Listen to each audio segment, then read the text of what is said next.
If you need help with how to use a feature or troubleshooting the current Braille display line from the company Humanware, check out the Brailliant section on our website where you will find articles that are easy to understand and to the point. The opinions expressed on Teachavision are solely those of the guests and hosts and do not represent other companies or third parties. Thank you for listening. Hello, and welcome to Teachavision, a podcast by Screenless Allies, where everyone has a different vision of learning. And now, here's your host, Jose Briceño.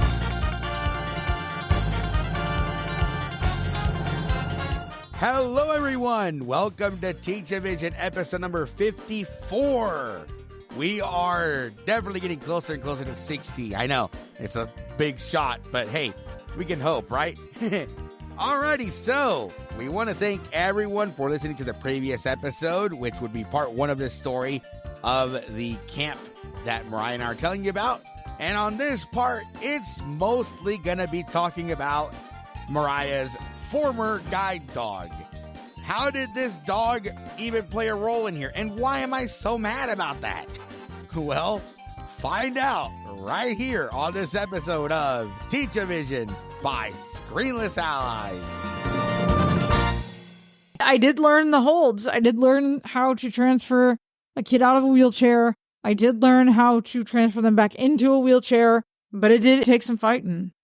But even though we tried, though, and I'm sure you've had this issue too, right, which was where even though we learned all that, people still didn't trust us with someone in a wheelchair, or people still didn't trust us to do even the basics of pushing somebody in a wheelchair. At least for me, that's what happened. Yeah, there was a lot of mistrust. There was a lot of hostility, really, within the first week, and it was between one of the people in the hierarchy. We had a chain of command. We had the boss, and then we had within our units, as they are called, we had the team leader, and then we had a cabin leader, and then, relatively okay chain of command. But it was obvious from the start that my team leader did not like me. I don't know what I did that made her so mad. I have no idea, but she just didn't like me. And I remember we had done, I'm not proud of this stunt, I'm really not, but I still don't like conflict, but I have found better ways of managing it. So we had done camp out with our first group of kids, and I was packing up all my stuff and my dog stuff. And my team leader was like, "Do you need some help?" And I was just like, I don't know, I was tired, I was angry at the world, and I was just like, no, you know what, I'll handle it myself, whatever. And everybody just left without me because I refused to go with them. And then I was going to try and just follow behind them, but I had no freaking clue where I was. So then I had to call my boss, and they had to come get me off the campsite with my dog, and I definitely had a talking to, which resulted in me changing units after the first week because it was very obvious that my team leader and I could not work together. And somebody had anonymously complained to me about how unbathed my dog was, which didn't make sense because he had just bathed before we got there. Like I said, I'm not proud of the stunt, but it was just very obvious that this woman, I don't know why she didn't like me. I don't know what I did. And meanwhile, on my end, I was also getting questions about guide dogs. Are guide dogs supposed to do X, Y, Z? Because Mariah's dog was very hyper. It matched her personality. When you think of a guide dog, you think, okay, a guide dog is quiet. They're sitting at the owner's feet if they're like training or sitting down or doing whatever. And they get up, they walk, do their job, and do that. Mariah's guide dog matched her personality. When you took him off the leash, he was as hyper as can be. He enjoyed his play. He enjoyed playing with the owner. I mean, that was his thing. Guide dogs aren't robots. They are dogs. They're and honestly, my dog, I think he could have used another year or so in training. He was young and he was impressionable. So he still had a lot of puppy in him, really. I was having to work around. He had a lot of puppy in him when we were matched. Definitely. Well, at the time, apart from being complained to about what I was doing, I was also getting complaints from my team about the same exact thing that I was talking about. oh, well, this dog isn't bathed. And she manhandles the dog like that. And how does that even work? I mean, is that even supposed to happen? Ask her. That's not something that I don't even know about dogs. I'm not a dog person. So those are questions but I could have sworn that you kind of had to keep a dog bathed. And I know for a fact that she does bathe the dog. In fact, she actually had a couple of people from that hierarchy help her bathe it every, couple of days, 2-3 days? My dog was a black lab. You never want to bathe, from what I've been told. You bathe the dog once a month. You never bathe them any more than that unless, I don't know, he gets in the mud or gets overly dirty, because unlike us, by continually bathing a dog, you're removing the oils in their fur. It damages their fur. It creates what are called hot spots, and the dog will itch and scratch, and you never bathe a dog more than once a month unless it's absolutely necessary. And because of my dog's lack of grooming complaint, I was forced to take my dog down every Friday to the horse stables and get him hosed off and bathed for the coming week. I did warn my boss that if I found a single hot spot, that he was paying for my dog's vet bill, because I did tell people, hey, this isn't healthy. This isn't a thing you do. As far as my dog's behavior, folks, there were at least 100 people around, if not more.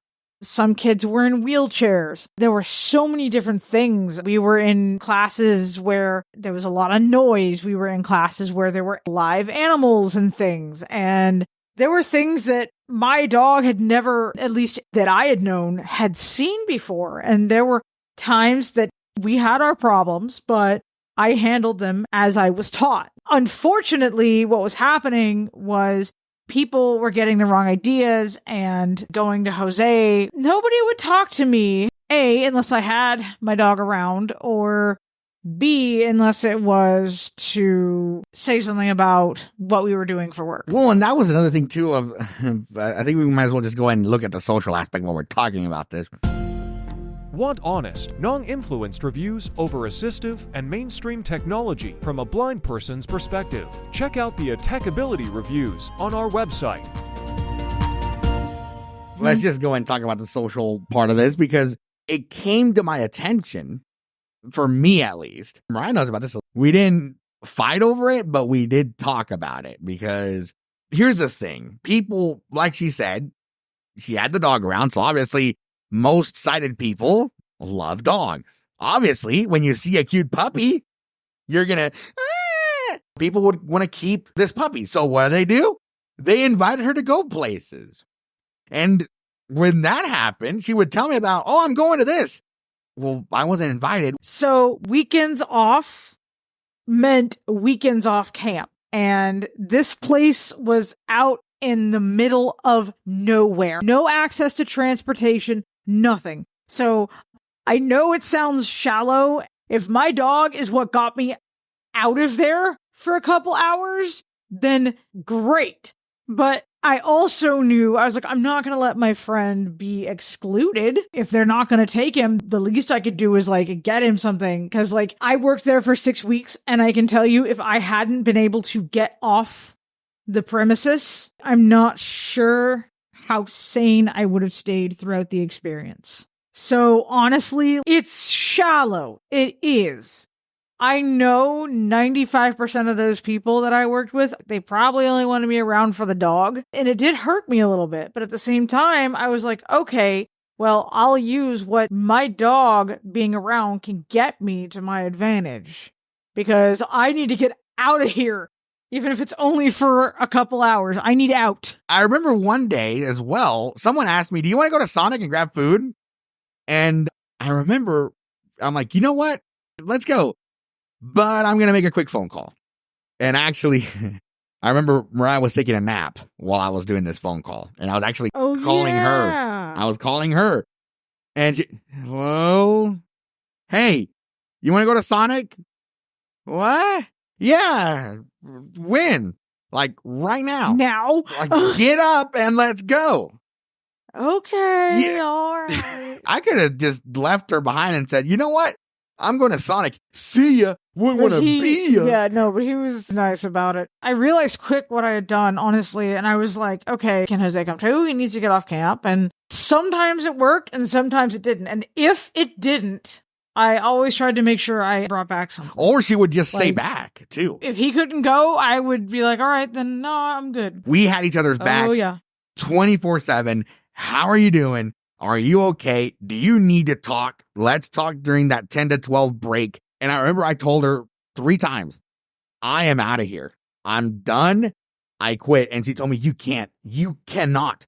You can't leave me here. Yeah. And she did say, you can't leave me here. You're not going anywhere. But I was also like, in my move to my new set of coworkers who I would stay with for the duration of my experience, I had been severely reprimanded by my boss for something I did not do. This man had it out for me. I'm not even trying to be a jerk, but this man just had it out for me. And I told Jose, I said, if you quit, you're letting them win. You are showing them that they are correct, that we can't do this job. That's what they want you to do. They want you to quit.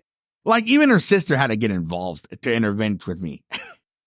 Oh, yeah. I remember that. She got into the... I don't think it really helped, but... Well, I was ready to throw in the towel after 2 weeks. I was like, you know what? I'm done. I'm finished.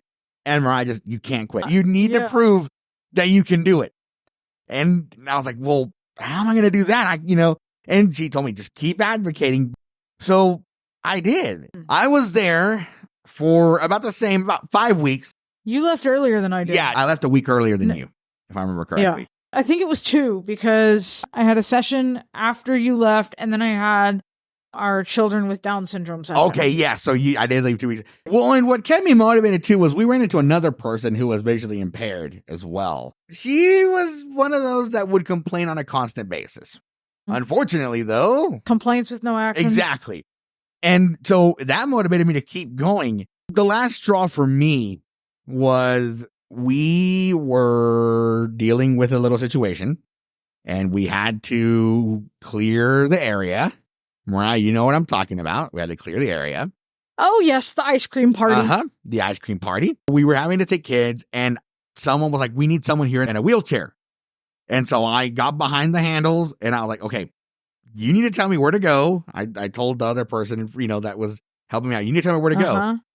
And the team lead came up to me and said, hey, hold on a minute. Why are you pushing him? Don't let him push. He needs to see where he's going. He can't see where he's going. You need to push him. Oh, my God. Jose, you hold on to his elbow. You need to push him. Yeah, I told Mariah, I texted her and I said, we need to talk. That's all I told her. We need to talk. Let me know when you're on break. And she goes, oh, no. I remember this. I remember this day. Yeah. I'm sure she probably felt that pit in her stomach like, oh, crap. It was more like, okay, like he's probably had enough. And everybody's I've had enough threshold is different. So like I have not and will never blame you for quitting that job because I was very close to quitting myself too. Well, and that was the thing was, here's the thing, guys. She was going to follow me. I remember this too because I got there. Actually, she knew. She came in and she said, are you done? Yup. Yeah, I was like, are you good? Are you done? Good? Yep. And she goes, me too. And I'm like, no, you're not. You're not done here. Yeah, he told me to stay. Yeah. He did. I'm like, listen, you have the dog, so use it to your advantage. I couldn't do that. You do that. She said, I don't blame you. And I'm like, I thought about this and I told her the story. And she's like, yeah, I don't blame you, man. If you need to get out, get out. The next morning, I submitted my resignation. It was actually during a camp out day. I told the hierarchy, this is it. I'm done. I can't do this anymore for personal reasons. I'm heading back, but I will be more than happy to finish your shift for the next couple of days. No, we need you to go now. So tomorrow. Okay, bye. Yeah. So I said, okay. I actually was able to come back to the unit because the unit had a camp out and I was able to come back and sleep in an actual building with civilization, no bugs on your face. Maybe a scorpion in the dorm that I didn't know about, but apart from that. It's in your shoe. It's in my shoe. It's waiting on you. You're going to put your foot in it. You're going to put your foot in your shoe. No, no, I've always been told just, make sure you raise your shoe and dump it like you were dumping water just in case. Yeah, you never know. Scorpion. Yes. Guys, scorpions were a thing over there at that camp. yeah. So, Yes, they were. and the next morning, I left. Thank you for joining us on this episode of Teachavision. If you enjoyed the episode, make sure to check out previous shows, which are equally informative and fun as this one. Make sure to also check out our website at screenlessallies.com. Like us on Facebook, facebook.com/ScreenlessAlliesOfficial. Do you have any suggestions or comments? Why not email us, info@screenlessallies.com. Thank you for listening. We'll see you next time.